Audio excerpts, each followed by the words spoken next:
નમસ્કાર મિત્રો, શેરબજાર ગુજરાતી યુટ્યુબ ચેનલમાં તમારા બધાનું સ્વાગત છે।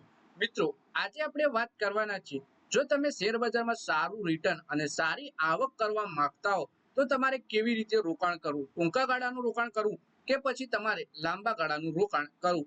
તો મિત્રો, આજે આપણે 10 એવા જ શેર વિશે વાત કરીશું જેમાં તમે લાંબા ગાળા માટે રોકાણ કરી રાખો છો તો તમને સારું એવું વળતર મળી શકે છે અને સારી કમાણી પણ કરી શકો છો। આ શેરોમાં તમને ટૂંકા ગાળાની અંદર થોડો ઉતાર ચઢાવ જોવા મળી શકે છે, પણ જો તમે લાંબા ગાળા માટે આ શેરોમાં રોકાણ કરી રાખ્યું તો તમે ચોક્કસપણે સારી કમાણી કરી શકો છો અને વળતર પણ સારું મેળવી શકો છો। તો આ કયા 10 શેર છે એના વિશે ભૂપેશ આવશે ટાર્ગેટ અને સ્ટોપ લોસ શું આપ્યો છે એના વિશે આપણે તમામ માહિતી ડિટેલમાં જોઈએ। તો આ વિડીયોને તમે પૂરેપૂરું જોજો જેથી કરીને જો તમે શેરબજારમાં લાંબા સમય માટે ટકી રહેવા માંગતા હો અને સારું વળતર કમાવા માંગતા હો તો તમને આ શેરો વિશેની માહિતી મળી રહે।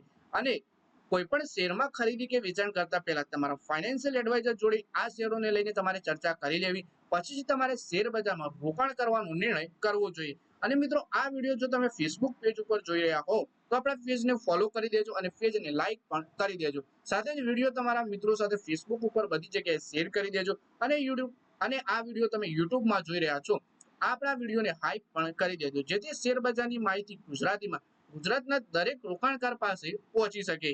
તો મિત્રો, વાત કરીએ શેરબજારમાં લોકો ઘણીવાર ટૂંકા ગાળા માટે રોકાણ કરતા હોય છે અને વધુ નફાની શોધમાં રહે છે, પરંતુ વાસ્તવમાં લાંબા ગાળામાં રોકાણકારોમાં વધુ ફાયદો જોવા મળતો હોય છે। જો તમે એવા સ્ટોકની શોધમાં છો જો તમે લાંબા ગાળાનું રોકાણ કરી શકતા હો તો આ સમાચાર તમારા માટે છે। મિન્ટના જણાવ્યા અનુસાર મોતીલાલ ઓસવાલ એક્સપર્ટ સ્નેહા પોદારે 10 એવા શેરોની લિસ્ટ જાહેર કરી છે જે આગામી 1 વર્ષમાં સારો નફો આપી શકે છે, જેમાં ભારતી એરટેલ, ભારત ઇલેક્ટ્રોનિક્સ જેવા શેર પણ સામેલ છે। તો આ બધા શેર આપણે ડિટેલમાં જોઈએ। બજારમાં ઉતાર ચઢાવ હોવા છતાં આ શેરો 61% સુધી રિટર્ન આપી શકે છે તમને, અને ગયા વર્ષે નિફ્ટીમાં વધુ તેજી જોવા મળી નથી, માત્ર 0.4%ની તેજી જોવા મળી। સપ્ટેમ્બર 2024માં 26,277 રૂપિયા 35% પોઈન્ટના રેકોર્ડ સ્તર પછી બજારમાં ઘટાડો આવ્યો, પરંતુ કેટલાક સેક્ટરમાં રોકાણના સારા અવસર છે। ભારતી એરટેલનો શેર અને તેનો ટાર્ગેટ પ્રાઇસ 2285 રૂપિયા છે, એટલે 61% સુધી નફો થઈ શકે છે। કંપનીની પ્રીમિયમ સ્ટ્રેટેજીથી ગ્રાહકો વધી રહ્યા છે અને એઆરપીયુમાં વૃદ્ધિ થઈ રહી છે। 2026-27માં લગભગ 1 લાખ કરોડ રૂપિયાનો ફ્રી કેશ ફ્લો બનાવવાની યોજના છે કંપનીની, જેના કારણે દેવું ઓછું છે અને રોકાણ વધશે। હોમ બ્રોડબેન્ડ અને આફ્રિકામાં બિઝનેસ વધવાથી કંપનીની આવક મજબૂત થઈ રહી છે। એફવાય 2025માં ટેરિફ વધવાની અપેક્ષા છે, જેના કારણે રેવન્યુમાં 14% અને ઇબિટામાં 17%ની વૃદ્ધિ પણ થઈ શકે છે। પછી મિત્રો, શેર છે એલટી ફૂડ્સનો 475 રૂપિયા અને 445 રૂપિયા 75 પૈસા આ શેર છે। 600 રૂપિયાનો ટાર્ગેટ આપ્યો છે। આ રીતે 35% સુધીની તેજી આ શેરમાં આવી શકે છે। કંપની બાસમતી ચોખાની નિકાસમાં 80% હિસ્સો ધરાવે છે। દુનિયાભરમાં તેની માંગ છે। યુકેમાં નવો પ્લાન્ટ અને વિદેશી રિટેલર સાથે ભાગીદારીથી બિઝનેસ વધે છે। ઓર્ગેનિક ફૂડમાં પણ કંપની મજબૂત છે, જેના કારણે એફવાય 25 થી 27માં 28% સુધી નફો વધી શકે છે એલટી ફૂડના શેરમાં। પછી મિત્રો, શેર છે સુઝલોન એનર્જીનો। સુઝલોન એનર્જીનો શેર 60 રૂપિયા 06 પૈસા પર ચાલે છે, જેને ટાર્ગેટ પ્રાઇસ 80 રૂપિયા છે। આ કંપની અક્ષય ઉર્જામાં મજબૂત સ્થિતિ ધરાવે છે। 1600 કરોડ રૂપિયાનું રોકાણ અને સારા વર્કિંગ કેપિટલથી તે 33% સુધી રિટર્ન આપી શકે છે। પછી મિત્રો, શેર છે બીઈએલ નો।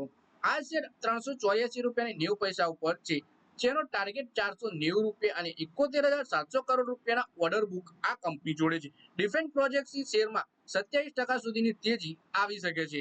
પછી મિત્રો, શેર છે અલ્ટ્રાટેક સિમેન્ટનો 12,370 રૂપિયા। આ 12,370 રૂપિયાનો શેર એટલે આ મોંઘો શેર છે, જેનો ટાર્ગેટ પ્રાઇસ 14,600 રૂપિયા છે। સરકારી પ્રોજેક્ટ અને હાઉસિંગ ડિમાન્ડથી તે 19% સુધીનું રિટર્ન આપી શકે છે। Nippon Life India AMC, Radico Khaitan, Mahindra and Mahindra, Vishal Mega Mart અને સ્ટેટ બેંક ઓફ ઇન્ડિયાના શેર પણ 12 થી 16% સુધીનું રિટર્ન આપી શકે છે। આ કંપનીઓ તેમના ક્ષેત્રમાં મજબૂત છે અને ભવિષ્યમાં સારું પ્રદર્શન કરી શકે છે।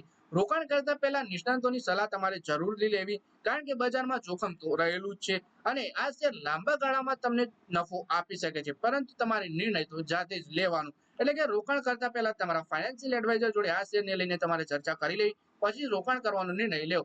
અને ટૂંકા ગાળામાં આ શેરોમાં તમને ઉતાર ચઢાવ જોવા મળી શકે છે, તેનાથી ગભરાવું નહીં. જો તમે લાંબા ગાળાનું વિચારીને શેર બજારમાં એન્ટ્રી કરી હશે તો ચોક્કસપણે તમે લાંબા ગાળે સારું એવું રિટર્ન કમાઈ શકો છો અને શેર બજારમાં પણ બની રહેશો. તો મિત્રો આ વિડીયોમાં બસ આટલું જ. હવે મળીએ આવનારા વિડીયોમાં. ત્યાં સુધી વિડીયોમાં લાઈક કરો, કોમેન્ટ કરો અને વિડીયો પોતાના મિત્રો સાથે ફેસબુક, ઇન્સ્ટાગ્રામ, વોટ્સએપ બધી જગ્યાએ શેર કરો. શેર બજારની આવી જ માહિતી ગુજરાતીમાં જોવા માટે તમે ચેનલને સબસ્ક્રાઇબ કરી ઘંટી પર દબાવી દેજો.